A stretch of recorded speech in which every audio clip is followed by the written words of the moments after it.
बहुत ही प्यारे विद्यार्थियों, good morning. How are you all students. अच्छा, ਅੱਜ ਦਾ ਜੋ ਪ੍ਰੋਗਰਾਮ ਹੈ ਤੁਹਾਡਾ SST ਸਬਜੈਕਟ ਦਾ ਉਹ ਲੈ ਕੇ ਹਾਜ਼ਰ ਹਾਂ। ਆਪਾਂ ਹੁਣ ਡਿਸਕਸ ਕਰੀਏ ਕਿ ਅੱਜ ਦੇ ਦਿਨ ਵਿੱਚ ਅਸੀਂ ਸਮਾਜਿਕ ਸਿੱਖਿਆ ਦਾ ਕੀ ਪੜ੍ਹਨਾ ਹੈ। ਤੋ ਸਭ ਤੋਂ ਪਹਿਲਾਂ ਤਾਂ DD ਪੰਜਾਬੀ ਤੇ ਅੱਜ 9ਵੀਂ 10ਵੀਂ ਦਾ SST ਦਾ ਕੋਈ ਵੀ ਲੈਸਨ ਨਹੀਂ ਹੈ। ਬਾਕੀ ਸਬਜੈਕਟਾਂ ਦੇ ਲੈਸਨ ਆਉਂਦੇ ਰਹਿਣਗੇ, ਉਹ ਤੁਸੀਂ ਆਪਣੇ ਸ਼ਡਿਊਲ ਅਨੁਸਾਰ ਦੇਖਦੇ ਰਹਿਣਾ। ਲੇਕਿਨ 6ਵੀਂ ਤੋਂ 8ਵੀਂ ਤੱਕ ਸਵੈਮ ਪ੍ਰਭਾ ਚੈਨਲ ਦੇ ਉੱਪਰ ਜੋ ਪ੍ਰੋਗਰਾਮ ਅੱਜ ਆਣੇ ਹੈ ਉਹ ਅੱਜ ਡਿਸਕਸ ਕਰ ਲਈਏ। ਸਵੇਰੇ 9:30 ਵਜੇ 7th ਦਾ ਲੈਸਨ ਹੈ, ਨਵਾਂ ਲੈਸਨ ਸ਼ੁਰੂ ਹੋ ਰਿਹਾ ਅੱਜ, ਦਿੱਲੀ ਸਲਤਨਤ। ਇਤਿਹਾਸ ਦਾ ਬੜਾ ਇੰਪੋਰਟੈਂਟ ਲੈਸਨ ਹੈ ਦਿੱਲੀ ਸਲਤਨਤ।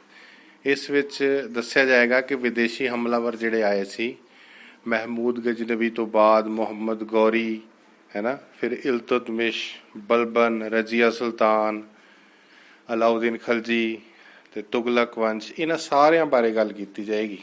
ਠੀਕ ਹੈ ਕਿ ਦਿੱਲੀ ਸਲਤਨਤ ਇਸ ਕਰਕੇ ਕਹਿੰਦੇ ਨੇ ਕਿਉਂਕਿ ਇਹ ਸਲਤਨਤ ਦਿੱਲੀ ਰਾਜਧਾਨੀ ਦੇ ਲਾਗੇ ਤਾਗੇ ਔਰ ਫਿਰ ਹੌਲੀ ਹੌਲੀ ਦੂਰ ਦੂਰ ਤੱਕ ਫੈਲਦੀ ਗਈ ਸੀ।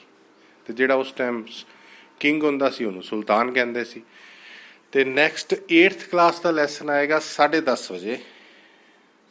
ਬਸਤੀਵਾਦੀ ਪ੍ਰਸ਼ਾਸਨ, ਸੈਨਾ ਜਿਹੜਾ ਕਿ ਅੱਗੇ ਵੀ ਚੱਲ ਰਿਹਾ ਹੈ, ਉਸ ਨੂੰ ਅੱਗੇ ਜਾਰੀ ਕੀਤਾ ਜਾਏਗਾ ਕਿ ਅੰਗਰੇਜ਼ ਸਾਡੇ ਦੇਸ਼ ਵਿੱਚ ਆਏ, ਉਹਨਾਂ ਨੇ ਪੂਰੇ ਦੇਸ਼ ਨੂੰ ਜਿੱਤਿਆ। ਉਸ ਤੋਂ ਬਾਅਦ ਉਹਨਾਂ ਨੇ ਇੱਥੇ ਇੱਕ ਮਜ਼ਬੂਤ ਸ਼ਾਸਨ ਪ੍ਰਬੰਧ ਦੀ ਨੀਂਹ ਰੱਖੀ ਸੀ। ਉਹਨਾਂ ਦੇ ਸ਼ਾਸਨ ਪ੍ਰਬੰਧ ਦੀਆਂ ਬਹੁਤ ਸਾਰੀਆਂ ਗੱਲਾਂ ਅਸੀਂ ਅੱਜ ਵੀ ਫੋਲੋ ਕਰ ਰਹੇ ਹਾਂ। ਤਾਂ ਅੰਗਰੇਜ਼ ਗਵਰਨਰ ਜਨਰਲ ਵਾਰੀ ਸਿਰ ਆਉਂਦੇ ਰਹੇ ਤੇ ਉਹਨਾਂ ਨੇ ਕੀ ਪ੍ਰਸ਼ਾਸਨਿਕ ਪਰਿਵਰਤਨ ਕੀਤੇ, ਸਿਸਟਮ ਵਿੱਚ ਕੀ ਸੁਧਾਰ ਲਿਆਂਦੇ, ਉਹ ਸਾਰਾ ਕੁਝ ਇਸ ਵਿੱਚ ਚੱਲ ਰਿਹਾ। ਠੀਕ ਹੈ, ਇਹ ਲੈਸਨ ਤੁਸੀਂ 10:30 ਵਜੇ ਦੇਖਣਾ। ਫਿਰ ਸ਼ਾਮ ਨੂੰ 4:30 ਵਜੇ 6ਵੀਂ ਕਲਾਸ ਗਲੋਬ ਧਰਤੀ ਦਾ ਮਾਡਲ। ਠੀਕ ਹੈ, ਗਲੋਬ ਬਾਰੇ ਗੱਲ ਕਰ ਰਹੇ ਹਾਂ, ਧਰਤੀ ਬਾਰੇ ਗੱਲ ਕਰ ਰਹੇ ਹਾਂ। ਤੇ ਗਲੋਬ ਦੇ ਉੱਤੇ ਰੇਖਾਵਾਂ, ਅਕਸ਼ਾਂਸ਼ ਰੇਖਾਵਾਂ, ਦੇਸ਼ਾਂਤਰ ਰੇਖਾਵਾਂ, ਉਹ ਸਾਰਾ ਕੁਝ ਤੁਸੀਂ ਰੂਟੀਨ ਵਿੱਚ ਦੇਖ ਰਹੇ ਹੋ। ਫਿਰ ਅੱਜ ਦੇਖੋ ਅੱਗੇ ਕੀ ਨਿਕਲਦਾ। Okay, so next daily dose ਦੀ ਗੱਲ ਕਰੀਏ। 6ਵੀਂ ਕਲਾਸ ਤੁਹਾਡਾ ਲੈਸਨ ਅੱਗੇ ਚੱਲ ਰਿਹਾ ਹੜੱਪਾ ਸੱਭਿਅਤਾ। ਉਸੇ ਲੈਸਨ ਨੂੰ ਅੱਗੇ ਕੰਟੀਨਿਊ ਕੀਤਾ ਜਾ ਰਿਹਾ। ਤੇ ਇਹਦੇ ਵਿੱਚ ਜਿਹੜੀਆਂ ਗੱਲਾਂ ਅੱਜ ਡਿਸਕਸ ਕੀਤੀਆਂ ਜਾਣੀਆਂ ਨੇ, ਇੱਕ ਤਾਂ ਇਹ ਕਿ ਪੰਜਾਬ ਦੇ ਵਿੱਚ ਹੜੱਪਾ ਸੱਭਿਅਤਾ ਦੇ ਮੁੱਖ ਕੇਂਦਰ ਕਿਹੜੇ ਹੈਗੇ, ਜਿਸ ਤਰ੍ਹਾਂ ਕਿ ਸੰਘੋਲ ਹੈ ਨਾ, ਰੋਹਿੜਾ। ਤੇ ਇਸ ਤੋਂ ਬਾਅਦ ਇਹਦੇ ਵਿੱਚ ਇੱਕ ਹੋਰ ਡਿਸਕਸ ਕੀਤਾ ਜਾਏਗਾ ਕਿ ਸਿੰਧ ਘਾਟੀ ਦੀ ਸੱਭਿਅਤਾ ਜਾਂ ਹੜੱਪਾ ਸੱਭਿਅਤਾ ਦਾ ਅੰਤ ਕਿਸ ਤਰ੍ਹਾਂ ਹੋਇਆ, ਪਤਨ ਕਿਸ ਤਰ੍ਹਾਂ ਦਾ ਹੋਇਆ। ਕੋਈ ਤਾਂ ਕਹਿੰਦਾ ਕਿ ਪਤਨ ਇਸ ਕਰਕੇ ਹੋਇਆ ਕਿ ਵਿਦੇਸ਼ੀ ਆਰਿਆਂ ਨੇ ਇਸ ਦੇ ਉੱਪਰ ਹਮਲਾ ਕਰ ਦਿੱਤਾ ਸੀ ਅਤੇ ਇਹਨਾਂ ਨੂੰ ਹਰਾ ਦਿੱਤਾ ਜਾਂ ਇੱਥੋਂ ਭਜਾ ਦਿੱਤਾ। ਤੇ ਕੋਈ ਕਹਿੰਦਾ ਕਿ ਸਰਸਵਤੀ ਨਦੀ ਜਿਹੜੀ ਸੀ ਉਹ ਸੁੱਕ ਗਈ ਸੀ, ਇਸ ਕਰਕੇ ਇੱਥੋਂ ਦੇ ਜਿਹੜੇ ਲੋਕ ਸੀ ਉਹ ਹੁਣ ਗੰਗਾ ਦੇ ਮੈਦਾਨ ਵੱਲ ਚਲੇ ਗਏ। 7th ਕਲਾਸ ਦਾ ਪਾਠ ਨੰਬਰ 2 ਧਰਤੀ ਦਾ ਅੰਦਰੂਨੀ ਅਤੇ ਬਾਹਰਲਾ ਰੂਪ, ਉਸੇ ਲੈਸਨ ਨੂੰ ਕੰਟੀਨਿਊ ਕੀਤਾ ਜਾਏਗਾ। ਤੇ ਅੱਜ ਗੱਲ ਕੀਤੀ ਜਾਏਗੀ ਬਾਹਰਲੇ ਰੂਪ ਦੇ ਵਿੱਚ ਮਿੱਟੀ ਦੇ ਬਾਰੇ ਵਿੱਚ ਕਿ ਮਿੱਟੀ ਕੀ ਹੈ। ਮਿੱਟੀ ਇੱਕ ਮਹੱਤਵਪੂਰਨ ਸਾਧਨ ਹੈ ਤੇ ਜਿੱਥੇ ਉਪਜਾਊ ਮਿੱਟੀ ਹੁੰਦੀ ਹੈ ਉੱਥੇ ਖੇਤੀਬਾੜੀ ਬਹੁਤ ਵਧੀਆ ਹੁੰਦੀ ਹੈ। ਸਾਰੀਆਂ ਸੱਭਿਅਤਾਵਾਂ ਦਾ ਜਨਮ ਹੀ ਉੱਥੇ ਹੋਇਆ ਜਿੱਥੇ ਉਪਜਾਊ ਮਿੱਟੀ ਸੀ। ਨਦੀ ਘਾਟੀਆਂ ਦੇ ਵਿੱਚ ਜਿਹੜਾ ਸਿੰਧ ਘਾਟੀ ਦੀ ਸੱਭਿਅਤਾ ਹੈ ਨਾ, ਨੀਲ ਦੀ ਸੱਭਿਅਤਾ, ਚੀਨ ਦੀ ਸੱਭਿਅਤਾ, ਮਿਸਰ ਦੀ ਸੱਭਿਅਤਾ। ਓਕੇ, ਤੇ ਇਸ ਉਪਜਾਊ ਮਿੱਟੀ ਦੇ ਕਾਰਨ ਸਾਡੇ ਦੇਸ਼ ਦੀ ਅਰਥ ਵਿਵਸਥਾ ਦੇ ਉੱਪਰ ਬਹੁਤ ਅਸਰ ਪੈਂਦਾ ਹੈ। ਨੈਕਸਟ 8ਵੀਂ ਕਲਾਸ ਦਾ ਲੈਸਨ ਨੰਬਰ 1 ਸਾਧਨ, ਕਿਸਮਾਂ ਤੇ ਸਾਂਭ ਸੰਭਾਲ, ਉਸ ਦਾ ਤੀਸਰਾ ਭਾਗ ਹੈ। ਅੱਜ ਜਿਹੜੇ ਸਾਧਨਾਂ ਬਾਰੇ ਗੱਲ ਕਰਨੀ ਹੈ ਉਹਨਾਂ ਦੀਆਂ ਕਿਸਮਾਂ ਦੇ ਨਾਮ ਨੇ ਵਿਕਸਿਤ ਅਤੇ ਸੰਭਾਵਿਤ ਸਾਧਨ। ਵਿਕਸਿਤ ਸਾਧਨ ਕਿਹੜੇ ਹੁੰਦੇ ਆ?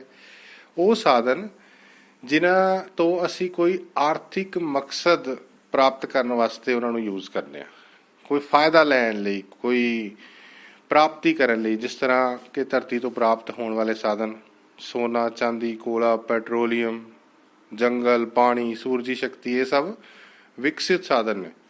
ਲੇਕਿਨ ਇਸ ਤੋਂ ਬਿਨਾਂ ਕੁਝ ਹੋਰ ਸਾਧਨ ਐਸੇ ਨੇ ਜਿਹੜੇ ਇਸ ਧਰਤੀ ਦੇ ਉੱਪਰ ਮੌਜੂਦ ਤਾਂ ਹਨ ਪਰ ਉਹਨਾਂ ਦੀ ਹਾਲੇ ਵਰਤੋਂ ਨਹੀਂ ਹੋਈ ਤੇ ਉਹਨਾਂ ਦੀ ਵਰਤੋਂ ਅਸੀਂ ਕਰਕੇ ਆਪਣਾ ਲਾਭ ਉਠਾ ਸਕਦੇ ਹਾਂ, ਜਿਨ੍ਹਾਂ ਤੋਂ ਫਾਇਦਾ ਹੋਣ ਦੀ ਸੰਭਾਵਨਾ ਹੈ।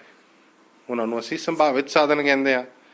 ਜਿਸ ਤਰ੍ਹਾਂ ਕਿ ਧਰਤੀ ਦੇ ਉਹ ਖਣਿਜ ਪਦਾਰਥ ਜਾਂ ਪਾਣੀ ਜਿਨ੍ਹਾਂ ਨੂੰ ਅਸੀਂ ਆਉਣ ਵਾਲੇ ਟਾਈਮ ਵਿੱਚ ਵਰਤਣਾ ਹੈ ਜਾਂ ਪਾਣੀ ਤੋਂ ਬਿਜਲੀ ਪੈਦਾ ਕਰਨੀ ਹੈ, ਫਿਰ ਉਹ ਸੰਭਾਵਿਤ ਸਾਧਨ ਹੋ ਗਏ। ਠੀਕ ਹੈ, ਸੋ ਅੱਜ ਵਿਕਸਿਤ ਸਾਧਨ ਅਤੇ ਸੰਭਾਵਿਤ ਸਾਧਨਾਂ ਬਾਰੇ ਪੜਾਂਗੇ। 9ਵੀਂ ਕਲਾਸ ਦਾ ਲੈਸਨ ਚੱਲ ਰਿਹਾ ਵਰਤਮਾਨ ਲੋਕਤੰਤਰ ਦਾ ਇਤਿਹਾਸ। ਇਸ ਦੇ ਉੱਪਰ ਅੱਜ ਅਭਿਆਸ ਡਿਸਕਸ ਕੀਤਾ ਗਿਆ। ਕੁਝ ਸੰਸਥਾਵਾਂ ਨੇ ਸੰਸਾਰ ਪੱਧਰ ਦੀਆਂ, ਜਿਸ ਤਰ੍ਹਾਂ IMF, ਠੀਕ ਹੈ, ਇੱਕ ਐਸਾ ਫੰਡ ਹੈ ਜਿਹੜਾ ਕਿ ਦੂਸਰੇ ਦੇਸ਼ਾਂ ਨੂੰ, ਲੋੜਵੰਦ ਦੇਸ਼ਾਂ ਨੂੰ ਕਰਜ਼ੇ ਦਿੰਦਾ ਹੈ, ਉਸ ਦੀ ਗੱਲ ਕਰਨੀ ਹੈ। ਠੀਕ ਹੈ, ਫਿਰ ਸੰਸਾਰ ਦੀਆਂ ਮਹੱਤਵਪੂਰਨ ਦੇਸ਼ਾਂ ਬਾਰੇ ਜਾਂ ਪਾਰਟੀਆਂ ਬਾਰੇ, socialist party, Saddam Hussain, America ਦਾ ਇਰਾਕ 'ਤੇ ਹਮਲਾ, ਇਹਨਾਂ ਬਾਰੇ ਵੀ ਅੱਜ ਡਿਸਕਸ ਕੀਤਾ ਗਿਆ। ਤਾਂ 10th ਕਲਾਸ ਦਾ ਲੈਸਨ ਨੰਬਰ 10 ਭਾਰਤੀ ਸੰਵਿਧਾਨ ਦੀਆਂ ਵਿਸ਼ੇਸ਼ਤਾਵਾਂ। ਇਹ ਲੈਸਨ ਤੁਸੀਂ ਬੜਾ ਵਿਸਤਾਰ ਵਿੱਚ DD ਪੰਜਾਬੀ 'ਤੇ ਦੇਖਦੇ ਰਹੇ ਹੋ ਰੂਟੀਨ ਵਿੱਚ, ਅਤੇ ਉਸ ਦੇ ਉੱਤੇ ਕੁਝ ਫੈਕਟਸ ਅਤੇ ਥੋੜ੍ਹਾ ਜਿਹਾ ਅਭਿਆਸ ਹੈ। ਜਿਸ ਤਰ੍ਹਾਂ ਕਿ ਭਾਰਤੀ ਸੰਵਿਧਾਨ ਬਣਾਉਣ ਲਈ ਜਿਹੜੀ ਸੰਵਿਧਾਨਿਕ ਕਮੇਟੀ ਸੀ, ਇਸ ਦੇ ਸ਼ੁਰੂ ਵਿੱਚ ਮੈਂਬਰ ਸੀਗੇ 389। ਠੀਕ ਹੈ, ਜਿਸ ਵਿੱਚ ਕੁਝ ਭਾਰਤੀ ਰਾਜਾਂ ਵਿੱਚੋਂ ਲਏ ਗਏ, ਕੁਝ ਦੇਸੀ ਰਿਆਸਤਾਂ ਵਿੱਚੋਂ ਲਏ ਗਏ ਸੀ। ਮਾਊਂਟ ਬੈਟਨ ਪਲਾਨ ਆਇਆ, ਉਸ ਤੋਂ ਬਾਅਦ ਚੇਂਜਿਸ ਹੋਈਆਂ ਕਿਉਂਕਿ ਭਾਰਤ ਅਤੇ ਪਾਕਿਸਤਾਨ ਦੀ ਵੰਡ ਹੋ ਗਈ। ਸੰਵਿਧਾਨ ਕਮੇਟੀ ਜਿਹੜੀ ਸੀਗੀ, ਇਸ ਦਾ ਪ੍ਰਧਾਨ ਰਾਜਿੰਦਰ ਪ੍ਰਸਾਦ ਨੂੰ ਬਣਾਇਆ ਗਿਆ।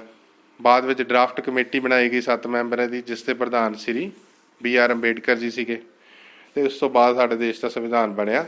ਇਸ ਨੂੰ ਬਣਨ ਵਿੱਚ 2 ਸਾਲ 11 ਮਹੀਨੇ ਅਤੇ 18 ਦਿਨ ਲੱਗੇ ਸੀ, ਅਤੇ 26 ਜਨਵਰੀ 1950 ਨੂੰ ਸਾਡਾ ਸੰਵਿਧਾਨ ਲਾਗੂ ਹੋ ਗਿਆ।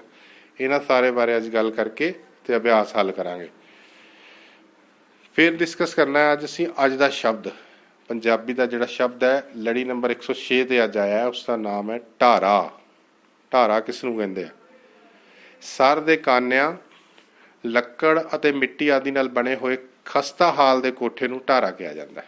ਯਾਨੀ ਕਿ ਇੱਕ ਤਰ੍ਹਾਂ ਦੀ ਝੋਪੜੀ ਹੈ ਜਿੱਥੇ ਗਰੀਬ ਲੋਕ ਜ਼ਿਆਦਾਤਰ ਰਹਿੰਦੇ ਸੀ, ਅਤੇ ਜਿਹੜੇ ਸਰਦੇ ਪੁੱਜਦੇ ਲੋਕ ਸੀ ਉਹ ਉੱਥੇ ਡੰਗਰ ਬੰਨ੍ਹ ਦਿੰਦੇ ਸੀ ਜਾਂ ਤੂੜੀ ਆਦਿ ਪਾਉਣ ਦਾ ਕੰਮ ਕਰਦੇ ਸੀ। ਅੱਜ ਵੀ ਤੁਸੀਂ ਕਿਤੇ ਕਿਤੇ ਕੱਚੇ ਘਰ ਦੇਖ ਸਕਦੇ ਹੋ ਜਿਨ੍ਹਾਂ ਨੂੰ ਅਸੀਂ ਢਾਰਾ ਕਹਿੰਦੇ ਹਾਂ। 9ਵੀਂ ਜਮਾਤ ਦੀ ਪੰਜਾਬੀ ਦੀ ਪੁਸਤਕ ਦੇ ਵਿੱਚ ਨਾ ਡਾਕਟਰ ਸਤੀਸ਼ ਕੁਮਾਰ ਵਰਮਾ ਦਾ ਇੱਕ ਇਕਾਂਗੀ ਹੈ ਪਰਤ ਆਉਣ ਤੱਕ, ਉਸ ਵਿੱਚ ਢਾਰਾ ਸ਼ਬਦ ਦੀ ਵਰਤੋਂ ਕੀਤੀ ਗਈ ਹੈ।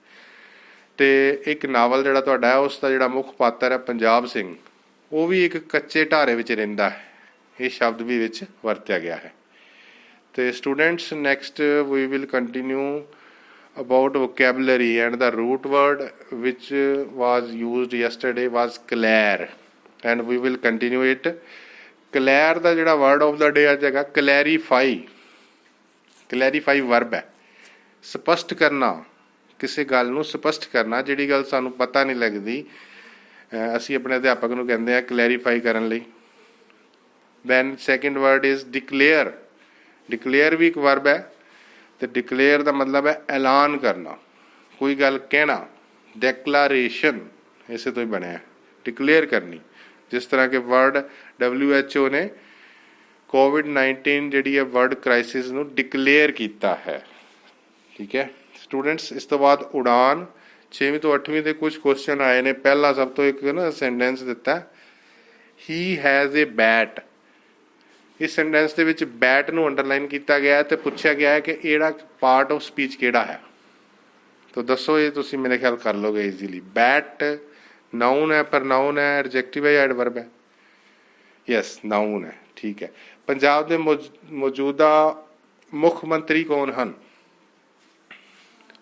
Yes, captain Amarinder Singh ji. ਇਸ ਤੋਂ ਬਾਅਦ ਇੱਕ ਨੋਨ ਵਰਬਲ ਪਿਕਚਰ ਦਿੱਤੀ ਗਈ ਹੈ, ਇਸ ਨੂੰ ਤਾਂ ਤੁਸੀਂ ਖੁਦ ਵੇਖ ਕੇ ਹੀ ਸੋਲਵ ਕਰਿਓ।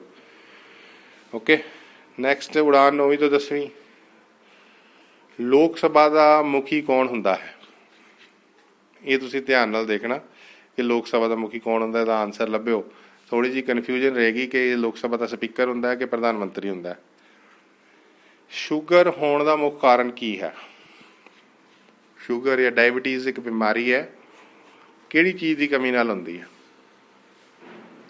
ਆਇਰਨ ਦੀ ਕਮੀ ਜਾਂ ਇੰਸੂਲਿਨ ਜਾਂ ਕੈਲਸ਼ੀਅਮ ਜਾਂ ਵਿਟਾਮਿਨ? ਇੰਸੂਲਿਨ। ਵਿੱਤ ਅਨੁਸਾਰ ਖਰਚ ਕਰਨਾ, ਇਹ ਮੁਹਾਵਰਾ ਜਿਹੜਾ ਵਰਤਿਆ ਜਾਂਦਾ ਹੈ, ਇਸ ਵਾਸਤੇ ਕਿਹੜਾ ਮੁਹਾਵਰਾ ਅਸੀਂ ਵਰਤਦੇ ਹਾਂ? ਚਾਦਰ ਵੇਖ ਕੇ ਪੈਰ ਪਸਾਰਨਾ। 11ਵੀਂ 12ਵੀਂ, ਸਭ ਤੋਂ ਵੱਡਾ ਡੈਲਟਾ ਦੱਸੋ ਕਿਹੜਾ ਹੈ? 10ਵੀਂ 'ਚ ਵੀ ਤੁਸੀਂ ਪੜ੍ਹਿਆ ਹੋਇਆ, ਨਕਸ਼ੇ 'ਚ ਵੀ ਭਰਿਆ ਸੀ। ਸੁੰਦਰਬਨ ਦਾ ਡੈਲਟਾ, ਗੰਗਾ ਨਦੀ ਦਾ ਡੈਲਟਾ ਭਾਰਤ ਦਾ। Yes. Where do mosquitoes lay their eggs, ਮੱਛਰ ਆਪਣੇ ਆਂਡੇ ਕਿੱਥੇ ਦਿੰਦੇ ਹਨ? ਪਾਣੀ ਵਿੱਚ, ਹਵਾ ਵਿੱਚ, ਮਿੱਟੀ ਵਿੱਚ ਕਿ ਮਿੱਟੀ ਦੇ ਤੇਲ ਵਿੱਚ? ਪਾਣੀ ਵਿੱਚ। ਫਿਰ ਨੋਰ ਬਲਬਲ ਦੇਖੋ ਪਿਕਚਰ, ਇਹਨੂੰ ਕੰਪਲੀਟ ਕਰੋ। ਸੋ ਡੀਅਰ ਸਟੂਡੈਂਟਸ, ਅੱਜ ਅਸੀਂ ਕੀ ਡਿਸਕਸ ਕੀਤਾ, ਜੋ ਕੰਮ ਤੁਸੀਂ ਦਿਨ ਭਰ ਕਰੋਗੇ SST ਨਾਲ ਰਿਲੇਟਡ। ਟੈਲੀਵਿਜ਼ਨ 'ਤੇ 6ਵੀਂ ਤੋਂ ਲੈ ਕੇ 8ਵੀਂ ਤੱਕ ਦੇ ਬੱਚੇ ਆਪਣੇ ਲੈਸਨ ਦੇਖਣਗੇ, ਅਤੇ ਬਾਕੀ 6ਵੀਂ ਤੋਂ ਲੈ ਕੇ 10ਵੀਂ ਤੱਕ ਸਾਰੇ ਸਟੂਡੈਂਟਸ ਜਿਹੜੇ ਨੇ ਆਪਣੀ ਡੇਲੀ ਡੋਜ਼ ਨੂੰ ਕੰਪਲੀਟ ਕਰਨਗੇ, ਆਪਣੀ ਕਾਪੀਆਂ 'ਤੇ ਲਿਖਣਗੇ, ਫੈਕਟਸ ਨੂੰ ਅੱਛੀ ਤਰ੍ਹਾਂ ਪੜ੍ਹਨਗੇ, ਨੋਟਸ ਵੀ ਬਣਾਉਣੇ ਆ ਤੁਸੀਂ, ਅਤੇ ਉਡਾਨ ਦੀਆਂ ਸ਼ੀਟਾਂ ਨੂੰ ਸੋਲਵ ਕਰਕੇ ਕਾਪੀ 'ਤੇ ਕਰੋ। ਕੱਲ੍ਹ ਦੇ ਜਿਹੜੇ ਉਡਾਨ ਦੇ ਆਨਸਰ ਅੱਜ ਆ ਗਏ ਨੇ, ਉਹਨਾਂ ਨੂੰ ਚੈੱਕ ਕਰੋ ਵੀ ਕਿੰਨੇ ਠੀਕ ਨਿਕਲੇ ਤੁਹਾਡੇ। ਅੱਜ ਦਾ ਸ਼ਬਦ ਅਤੇ ਅੱਜ ਦੀ ਵੋਕੈਬਲਰੀ ਕਾਪੀ ਦੇ ਉੱਪਰ ਨੋਟ ਕਰੋ, ਠੀਕ ਹੈ। ਅਤੇ ਐਂਡ ਲਾਸਟ ਮੈਸੇਜ ਇਜ਼ ਕਿ no TikTok, no PUBG. Okay, thank you. Goodbye.